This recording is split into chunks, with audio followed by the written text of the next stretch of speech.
Hey guys, Andy McCloy here with BCI Sports Performance and Fitness, back to help you guys out with some sports performance tips.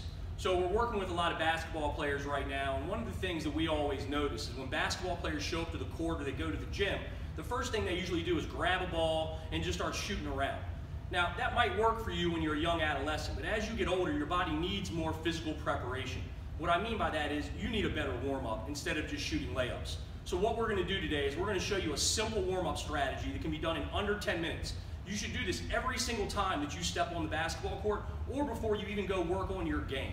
You'll find that after doing this program, you're going to get more out of your basketball training sessions and you're going to feel a lot better during your games. So I'm going to bring in Coach Dale again. And Dale's going to start out showing you what we call our jack series, okay? So we're going to start off just knocking out 10 easy bodyweight squats. If you need some direction on how to squat, we've got a video on our channel for that as well. But I'm going to have Dale just knock out 10 for you really quick. Notice he's driving his hips backwards. He's getting his hips below his knee or right in line with his knee, and he's reaching forward as he does this. After 10, he's going to go feet together, arms by his side, and he's going to work on 10 jumping jacks. But he's not going to do lazy jacks like this, okay? He's going to make sure that he's really explosive and he's bouncing. Believe it or not, a jumping jack actually has a mild plyometric response. So if you're explosive every time you do this, you'll actually residually improve your ability to jump. Now he's going to show you what's called a seal jack, and the same concepts apply. We need to be explosive and powerful when we're doing this, preparing our body to do the same later on.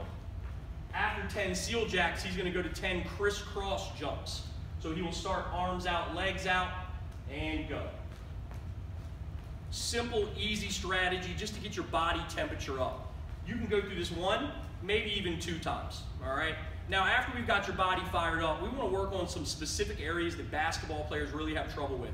Primarily tight hip flexors from staying in these low positions all the time, and really limited ankle mobility from wearing high tops, and just the nature of basketball seems to drive us into poor ankle positioning or poor ankle mobility.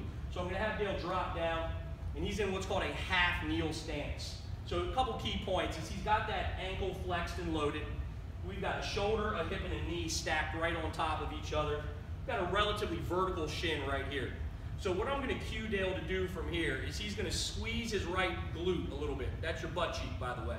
He's going to make sure that his ribs are down, he's not arching, and he's going to drive into this position, taking his knee as far over his toe as he can, and then rock back. He's trying to keep that glute tight the entire time, and he wants to keep the heel down on the front leg as well.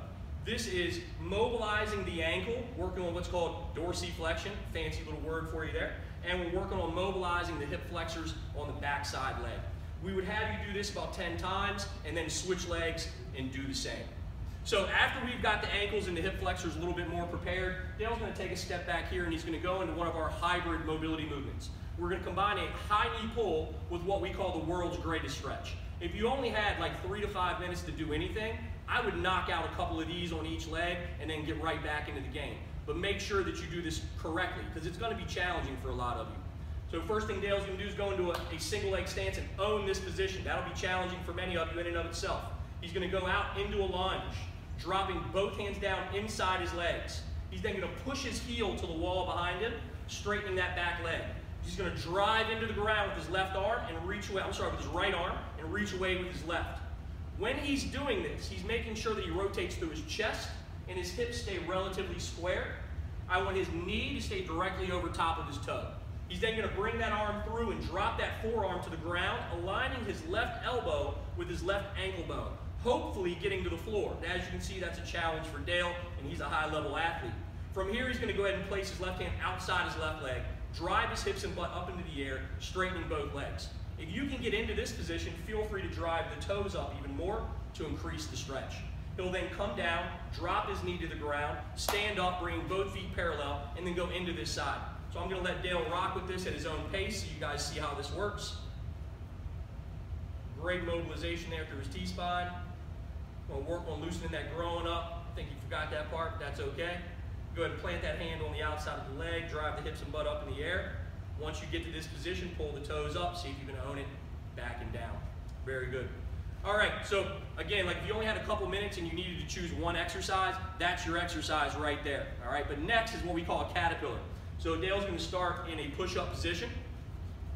So keep in mind, if you've watched our push-up videos or our plank videos, we want to set up consistently the same way every time.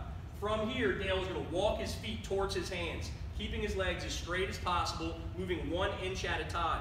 When he's also driving his heels to the ground to continue to loosen up that lower leg. Notice when he comes back through, he stops in the top of a push-up position, and then he walks his hands back out.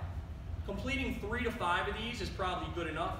And look, I know this is not how everybody on the basketball court is used to warming up. So you might feel, a little silly doing this stuff. But just trust me, if you continue to do this over time, it's going to pay off huge. Don't worry about what people think. Worry about what you need. Next thing we've got is a 90-90 stretch. So I'm going to have Dale actually sit in this position facing me so you can see exactly how he's set up. This is what we call the 90-90. What we're working on here is your ability to internally rotate your hip. If you want to have a good crossover, if you want to make sure you don't get crossed up, you need to make sure that you have good internal rotation of your hips. So what Dale's working on here is he's got his left shoulder in line with his left knee. We've got his ankle in line with that. Now we've got his other shoulder here in line with that knee. And then if I draw a straight line from his knee, it ends up going through the middle of his ankle. It's important that you start in the right position. From here, I'm going to have Dale think about if he was wearing like one of those really ugly cowboy belt buckles, right? And we want to make that belt buckle face us. So we want to tilt our pelvis upwards, make that belt buckle face our belly button. Now he's going to push his chin out over his knee, reaching long, keeping his chest square, and he's trying to find a stretch in the bottom of his left hip. After he finds that stretch, he's going to own it for a minute, then he's going to come on back, rotate his chest towards that knee. Now I'm just going to let you know, some of you may have to put your arms behind you to get in this position. So if you feel like you have to do that, if you can't sit upright in the position Dale was in, there's nothing wrong with this. But I'm going to have Dale reach his arms back again. And now what we're going to do is work on lifting that right leg. Notice he's going to keep his right heel off the ground, trying to shift the weight to his toes as he continues to open this leg up. And then he's going to sit in the middle of what we call the bear sit. So he's going to be here in this position. Now he's going to slowly start to turn that leg back down. Beautiful. Start to rotate his chest after he brings that leg back down, finishing back over the front leg. And then he would repeat that again. Doing about 3 to 4 of these on each leg is probably going to suffice for you. Make sure you at least hit 1 if you're in a time crunch.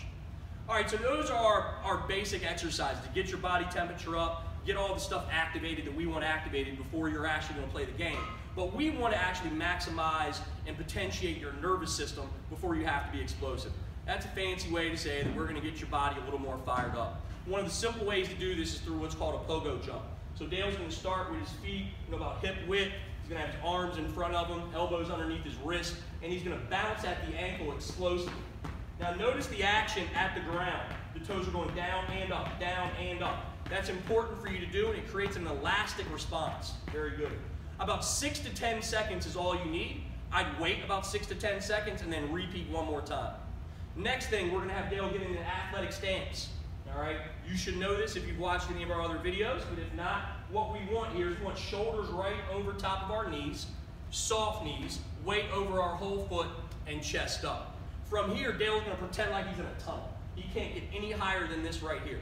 When I say go, he's going to explosively bring his feet together and shoot them back out again. Ready? Go. He had something going on fancy with his feet there and time, so gave him a couple seconds to work that out, but the action should be in, out, in, out, in, out. Every single time, stopping and owning this athletic position right here. Very good. So thanks guys, hopefully that was helpful and beneficial for you. If you have any trouble constructing this warm-up or you just want some more information on things you can do, please reach out to me, drop some comments below. Please share our channel, like our channel, subscribe to our channel. We're dedicated to bringing you guys the best sports performance info on YouTube, and we're going to keep rolling these videos out every single week. Thanks again.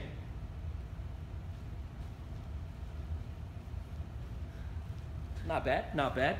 One take, one take.